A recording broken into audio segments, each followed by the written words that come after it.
तक्षशिला निकेतन college, जहां है advance nursery teacher training, yoga teacher training and early childhood care and education, recognized from MSME and organisation under ministry of MSME। तो आज ही आइए तक्षशिला निकेतन college और करिए अपने सपने पूरे एट सिंह भूमि कॉलोनी, जनाना रोड, लोहागल, अजमेर।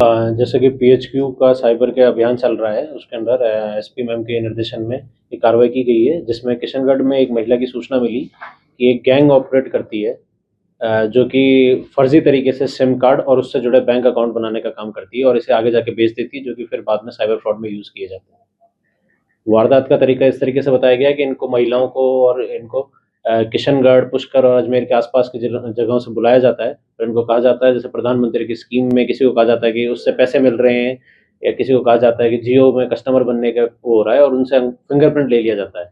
उस फिंगरप्रिंट के आधार पर फर्जी सिम इशू कर ली जाती है और उसके आधार पर जो पेमेंट्स बैंक होते हैं, एयरटेल पेमेंट बैंक, उसका फर्जी खाता खुलवा लिया जाता है। तो ये गैंग पहले नागौर में काम कर रही थी, पर वहाँ पे काम एयरटेल ने बैन करने की वजह से यहाँ पे शिफ्ट कर दी गई। तो अब यहाँ पे इस तरीके का इन्होंने कई सारे, अभी हम क्वांटिटी असेस कर रहे हैं कि कितने ज़्यादा फर्जी अकाउंट वगैरह खुलवाए गए और इन्हें फिर आगे बेच दिया जाता है, जिससे फिर आगे साइबर अपराधी इन्हीं अकाउंट को, क्योंकि जिनके नाम के अकाउंट है उनको पता भी नहीं है कि उनके नाम से अकाउंट खुल गया, उनके नाम से सिम इशू होगी और ये बाद में जाके साइबर फ्रॉड में यूज़ की जाती है और इसे म्यूल अकाउंट कहते हैं। ये म्यूल अकाउंट बनाने का काम कर रहे थे।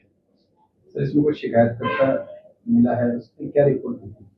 जो प्रथम पक्ष महिला मिली है, मैं किशनगढ़ की रहने वाली, उसने हमें सूचित किया था कि साहब मेरे साथ ऐसा हुआ, मेरे अंगूठे का निशान लेके किया गया और हमें लगता है कि इसमें फर्जीवाड़ा हुआ है और उससे ये पक्ष इन्वॉल्व है, जिन्होंने हमसे सिम इशू करवाई और बैंक अकाउंट वगैरह ले लिया और हमें इसकी सूचना नहीं मिली, ना हमें वापस दिए गए और अकाउंट में सिर्फ मात्र 2-2.5 हज़ार रुपये ट्रांसफर किए गए, ये कह के प्रधानमंत्री स्कीम है। सर, ये जो महिला है उसके साथ में और कितने पीड़ित सामने आ गए अभी तक?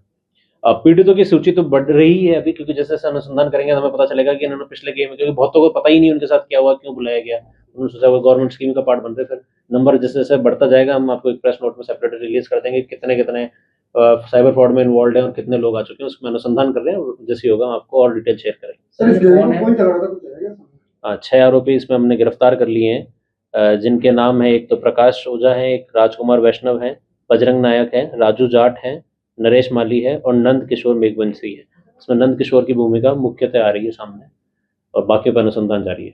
सर, ये कहाँ रहकर ये अपने किशनगंज एरिया थाना क्षेत्र में ही है।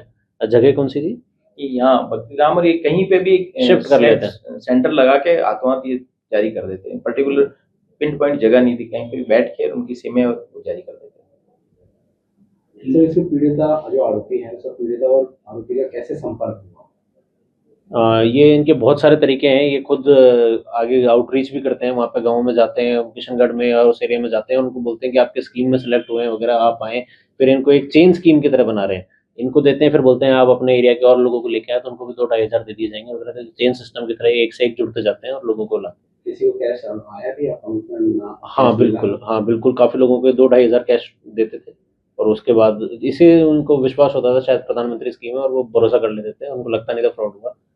इस गैंग में और भी शामिल है? बिल्कुल, ये काफ़ी बड़ा नेटवर्क है। इनफैक्ट हम उस पर अनुसंधान भी कर रहे हैं, क्योंकि ये सिम यहाँ से इशू होकर साइबर फ्रॉडस्टर तक पहुँचती है वगैरह, तो काफ़ी लोग इसमें इन्वॉल्व हैं, तो कुछ के नाम सामने भी आए हैं, हम अनुसंधान कर रहे हैं उस पर। ठीक है।